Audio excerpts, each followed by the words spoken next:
Hello and welcome. I'm your host Elizibar. This is going to be a review of Mirror Walker #1. Now I got to tell you how I got this book. So here of late, my shop man, when he's going through collections he buys and stuff, looks for things that he goes, "Huh, that's garbage. Elizibar will like this," and then he puts them in my box with my regular pulls. So he's like pre-selected, the 75-cent books that I get for free. Because you go to Graham Cracker Comics, you get 3 books out of the 75-cent bin, gratis. So he had this waiting for me. And I just got done reading it. And let me tell you, I am very much not impressed. Like, they're like, it's the first photo/animated comic, and which that can't possibly be true. At the very least, I know that Jack Kirby, back in the 70s, when we started doing like stuff for DC again, or DC like the New Gods material, was doing photo collages in his comics. And I'm sure it's been done before. And in fact, I'm pretty sure I've seen at least like one Marvel movie super special comic that was photos with art drawn on top of it. I could be misremembering that, but I know this ain't the first. So we start off, we got this evil wizard here. I don't know his name. It doesn't matter. We got a prisoner that he's taken prisoner here. And yeah, she doesn't respect him at all as the person who took her prisoner. And you can kind of see like the antics here. He's like overwrought and blah blah blah blah blah, and she's like whatever. Like he goes to send some tentacles after her. She just ties the tentacles in a knot. Somebody will be very interested in that material, I'm sure.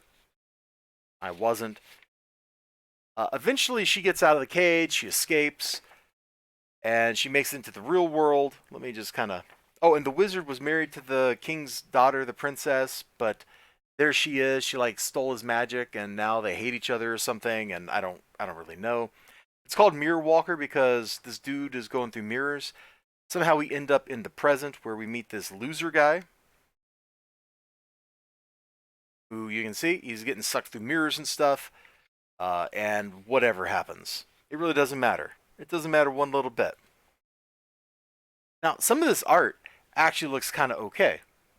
Like, I got no problems. Like, her design is actually kind of cool. The wizard dude actually looks kind of cool. But in the middle of, like, oh, we're setting some stuff up, we just get a gag. Like this. Hello, we're from Mondo Condo Timeshares.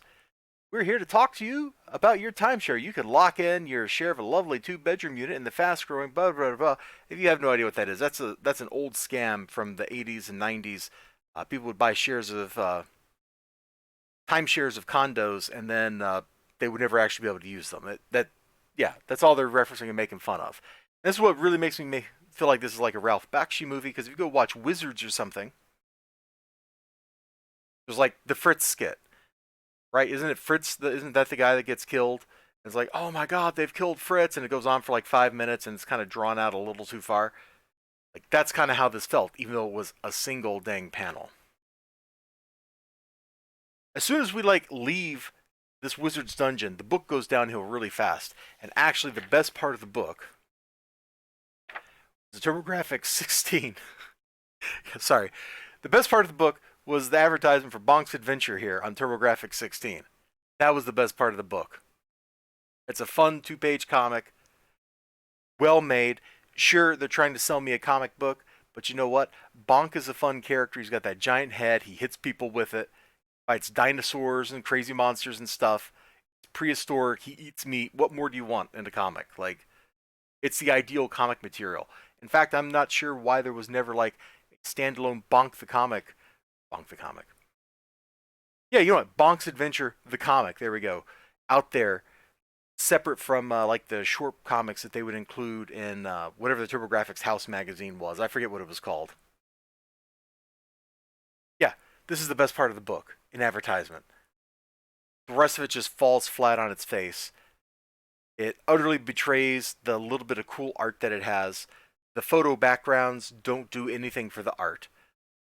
It was an interesting aesthetic choice, an interesting experiment. I like Cool World a lot. I think Cool World is a brilliant movie, which needed like another $50 million to actually turn out as a good movie. But this comic book, Mirror Walker, I just read it, and I don't know that I can actually tell you what happens, except the dude and the prisoner on the last page of the book, they get smoochy. Good for him. You know, he's looking for love in all the wrong places because he's a loser. Is this like biographical? Like, is this actually like how Marv Wolfman feels going through life? Because I saw he was like one of the writers. I don't know. I'll let you figure that one out. You all take care of yourselves. Have a great day, and bye bye.